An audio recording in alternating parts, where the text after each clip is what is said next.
সবুজের বুকে লাল, সে তো উড়বেই চিরকাল।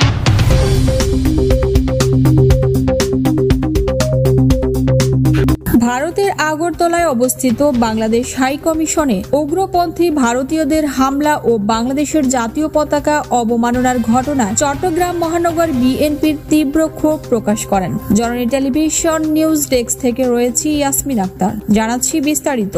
এই ঘটনার প্রতিবাদে মঙ্গলবার চট্টগ্রাম মহানগর বিএনপির উদ্যোগে একটি বিক্ষোভ মিছিল অনুষ্ঠিত হয়। মিছিলটি নাসিমন ভবন দলীয় কার্যালয় থেকে শুরু হয়ে নূর আহমদ সড়ক হয়ে রিয়াজ উদ্দিন বাজার তিলপুলের মাথায় গিয়ে শেষ হয়। মিছিলে বিএনপির কেন্দ্রীয় সাংগঠনিক সম্পাদক মাহবুবুর রহমান শামীম জানান, বাংলাদেশের জাতীয় পতাকা আমাদের গর্ব, আমাদের স্বাধীনতার প্রতীক। এ ধরনের অপমান সহ্য করা যায় না। বিএনপির কেন্দ্রীয় কার্যকরী কমিটির সদস্য আলহাজ মোহাম্মদ শামসুল আলম বলেন, উগ্রপন্থী ভারতীয়দের এই ন্যাক্কারজনক ঘটনার তীব্র নিন্দা জানাই। নগর বিএনপির আহ্বায়ক এরশাদুল্লাহ, সদস্য সচিব নাজিবুর রহমান সহ বিপুল সংখ্যক নেতাকর্মী উপস্থিত থেকে বলেন, আমরা এই ন্যায় বিচারের দাবি করছি এবং ভারত সরকারকে এ বিষয়ে দ্রুত পদক্ষেপ নেওয়ার আহ্বান জানাচ্ছি। নেতারা আরো অভিযোগ করেন, হাসিনা সরকারের ব্যর্থ কূটনৈতিক নীতির কারণেই বাংলাদেশের জাতীয় স্বার্থ বারবার ক্ষুণ্ণ করার সাহস পেয়েছে ভারতীয়রা। দেশের এবং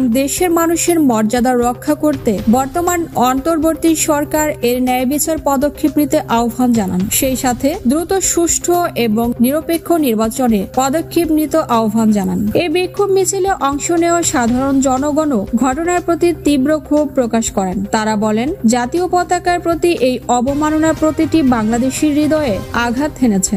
এই ঘটনার যথাযথ তদন্ত ও দোষীদের শাস্তি নিশ্চিত করতে হবে।